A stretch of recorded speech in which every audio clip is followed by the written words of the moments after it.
In the dead of night, the city of Samaria was a ghost town held captive by starvation. For weeks, the Aramean army had choked its supply lines, and now a donkey's head sold for a fortune. People were desperate, their hope dwindling with every passing hour. On the city walls, skeletal guards stood watch, their eyes hollow, scanning the horizon for a deliverance that seemed impossible. The siege had tightened its grip, and inside, the silence was broken only by the whispers of despair and the gnawing pangs of hunger. Just outside the city gate, in the desolate no-man's land, sat 4 men whom society had already cast out. They were lepers, shunned and forgotten. Trapped between a starving city that would unlet them in and an enemy army that would surely kill them, they faced a grim choice. One of them spoke, his voice raspy from thirst. "Why sit here until we die? If we go into the city, we'll starve with everyone else. If we stay here, we die. Let's take our chances and surrender to the Arameans. If they spare us, we live.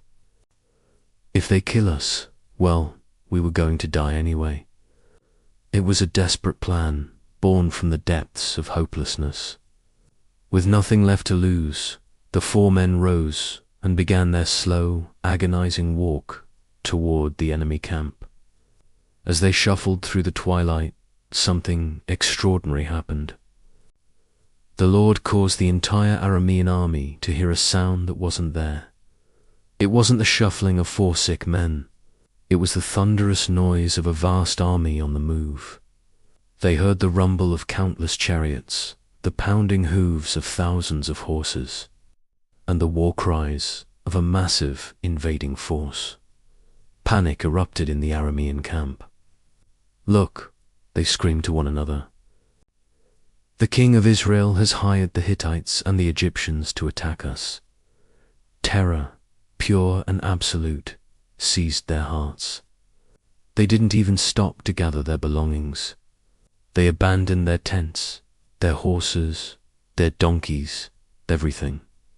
They fled for their lives into the darkness, leaving behind a camp filled with provisions, treasures, and the very food that Samaria so desperately needed. The entire army vanished into the night, driven away not by a sword, but by a sound. The 4 lepers arrived at the edge of the camp, expecting to be met by guards and certain death. Instead, they found an eerie silence. Cautiously, they entered a tent. It was empty, but it was filled with food, water, silver, gold, and fine clothes. They ate and drank until their hunger was finally satisfied.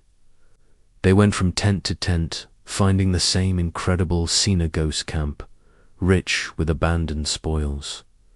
They gathered as much as they could carry and hid it. But then a realization dawned on them. "We're not doing right," one said. "This is a day of good news, and we are keeping it to ourselves. If we wait till morning, we'll be punished. Let's go and tell the king's household." They returned to the city gate and called out to the guards, telling them the unbelievable news. The Aramean camp was deserted. At first the king was skeptical, thinking it was a trap. But after sending out scouts who confirmed the story, the gates of Samaria were thrown open. A tidal wave of starving people poured out and plundered the enemy camp. In a single day, the famine was over. Food was so abundant that prices plummeted, exactly as the prophet Elisha had foretold.